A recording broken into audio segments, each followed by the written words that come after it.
আমার প্রিয় সপ্তম শ্রেণীর শিক্ষার্থী বন্ধুরা, তোমাদের সকলকে আমার চ্যানেলে স্বাগত জানাই। আশা করছি তোমরা সকলে খুব ভালো আছো। আজকে আমি তোমাদের 2025 সালে রায় মার্টিনের যে প্রশ্নবিচিত্র প্রকাশিত হয়েছে তার 272 পাতা যে 7 নম্বর স্কুল রয়েছে, সেখানে তোমাদের সপ্তম শ্রেণীর বন্ধুদের দ্বিতীয় পর্যায়ক্রমে মূল্যায়নের ইতিহাসের প্রশ্ন দেওয়া রয়েছে। আমি এর উত্তরগুলো দেখিয়ে দেবো। ইতিমধ্যে যারা চ্যানেলটিকে সাবস্ক্রাইব করে নিয়েছো তাদের সকলকে অসংখ্য ধন্যবাদ জানাই। আর যারা নতুন দেখছো তারাও চ্যানেলটিকে সাবস্ক্রাইব করে নিয়ে সাথে থেকো। চলো তাহলে শুরু করছি। একের দাগে সঠিক উত্তরটি নির্বাচন করো। ভারতবর্ষের প্রথম মোগল বাদশাহ ছিলেন বাবর। সড়ক-ই আজম রাস্তাটি নির্মাণ করেন শেরশাহ। আকবরের মৃত্যু হয় 1605 খ্রিস্টাব্দে। সিরি শহরের প্রতিষ্ঠাতা ছিলেন আলাউদ্দিন খলজি। দুইয়ের দাগে দেখো সত্য মিথ্যা নির্ণয় করো। মাত্র 21 বছর বয়সে বাবর ফরগনা প্রদেশের শাসনভার পান। মিথ্যা।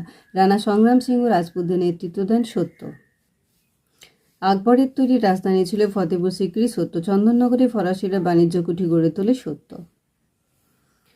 তিনের দাগের কস্তমের সঙ্গে খস্তম মেলাও। শহর-ই নও, এটা হয়ে যাবে নতুন শহর। হৌজ হয়ে যাবে জলাধার। মাঞ্চু হয়ে যাবে চীন। কিলা মুবারক হয়ে যাবে লালকেল্লা। আর জিতল হয়ে যাবে তামার মুদ্রা। চারের দাগের দেখো এক কথা লেখো। ঘরঘরা যুদ্ধ কাদের মধ্যে হয়েছিল? দেখো, ঘরঘরা যুদ্ধ 1529। আফগানদের বিরুদ্ধে বাবর এই যুদ্ধ করেন। তাহলে কাদের সঙ্গে হয়েছিল? মুঘল সম্রাট বাবরের সঙ্গে আফগানদের 1529 খ্রিস্টাব্দে। আর আফগানদের সঙ্গে যোগ দিয়েছিলেন বাংলা শাসক নসরত শাহ। এই যুদ্ধে জিতলেও বাবর বিহারে পাকাপাকি অধিকার কায়েম করতে পারেননি। বিজয়নগর রাজ্যে সোনার মুদ্রা কি নামে পরিচিত? হন। দিনেমার কাদের বলা হয়? দিনেমার বলতে ডেনমার্কের লোকেদের বোঝানো হয়। পাঁচের দাগে 2-3টে বাক্যে উত্তর দাও। উজবেক কারা? দেখো, উজবেকরা ছিল মধ্য এশিয়ার একটি তুর্কিবাসী জাতি। খ্রিস্টীয় 16 শতক থেকে 18 শতকের মধ্যে তারা মধ্য এশিয়ায় একাধিক রাজ্য গড়ে তুলেছিল। দাগ ও হুলিয়া বলতে কি বোঝো? 12 ভূঁইয়া কাদের বলা হয়? এই দেখো, এটাও লিখতে পারো অথবা এটাও লিখতে পারো। সুলহ এই কুল কি?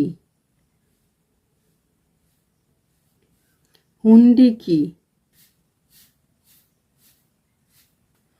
মুঘল বাণিজ্যে শরাবদের ভূমিকা কি ছিল? এই দেখো, শরাব হচ্ছে মধ্যযুগে ভারতে যারা টাকা বিনিময় আজকের ব্যাংকের মতো এবং ধাতুর মুদ্রা কতটা খাঁটি তা পরীক্ষা দিত, তাদেরকে শরাব বলা হতো। মধ্যযুগের ভারতে অভ্যন্তরীণ বাণিজ্যের প্রধান বৈশিষ্ট্য উল্লেখ করো।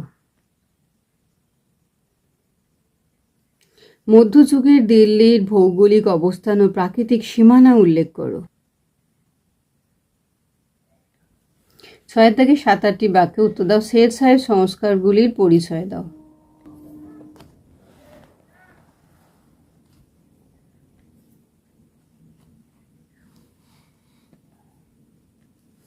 মুঘল ও রাজপুতদের মধ্যে সম্পর্ক কেমন ছিল?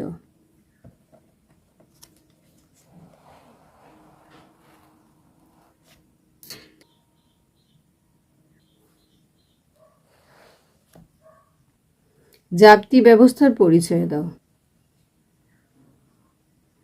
সুলতানি আমলে দিল্লি শহরের নাগরিক বৈশিষ্ট্য কেমন ছিল?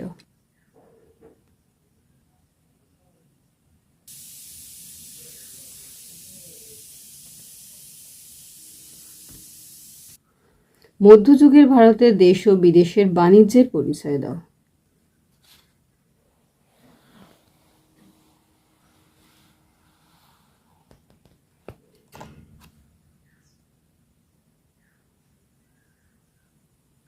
তাহলে আমার প্রিয় সপ্তম শ্রেণীর শিক্ষার্থী বন্ধুরা, আজকে তোমাদের আমি 2025 সালে রায় মার্টিনের যে প্রশ্নবিচিত্রা প্রকাশিত হয়েছে তার 272 পাতা যে 7 নম্বর স্কুল রয়েছে, সেখানে তোমাদের সপ্তম শ্রেণীর বন্ধুদের দ্বিতীয় পর্যায়ক্রমে মূল্যায়নের ইতিহাসের প্রশ্ন দেওয়া রয়েছে। আমি তার উত্তরগুলো দেখিয়ে দিলাম। আশা করছি সকলেই বুঝতে পেরেছো। ভিডিওটি দেখার জন্য তোমাদের সকলকে অসংখ্য ধন্যবাদ জানাই।